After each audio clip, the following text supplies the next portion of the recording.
চাঁপাইনবাবগঞ্জ শহরের মহানন্দা হাসপাতালে ভুল চিকিৎসায় প্রসূতির মৃত্যুর অভিযোগ উঠেছে। এই ঘটনায় প্রায় 1 ঘন্টা হাসপাতালটি ঘেরাও করে বিক্ষোভ করেন স্বজনরা।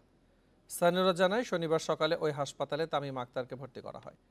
পরে অপারেশনের মাধ্যমে সন্তান প্রসব করেন তিনি। বিকেলে শারীরিক অবস্থার অবনতি হলে তাকে রাজশাহী মেডিকেলে নেওয়া হয়।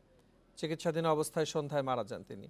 পরে ভুল চিকিৎসার অভিযোগে নিয়ে মহানন্দা হাসপাতাল ঘেরাও করেন স্বজনরা। এক পর্যায়ে পুলিশ গিয়ে পরিস্থিতি নিয়ন্ত্রণে আনে। লিখিত অভিযোগ পেলে ব্যবস্থা নেওয়া হবে বলে জানিয়েছে পুলিশ। বলছে যে এত অক্সিজেন না, হাত পা নীল হয়ে আসছে, ঠান্ডা হয়ে আসছে, পেট ফুলে যাচ্ছে, তো কি সমস্যা বলেন? আপনারা মাথা ঠান্ডা রাখেন, আমরা দেখছি। থিয়েটার থেকে বের হওয়ার পর থেকে কেন তার দেয় মানে পেট ফেপে গেল, তার শরীরে কেন জ্বর আসলো?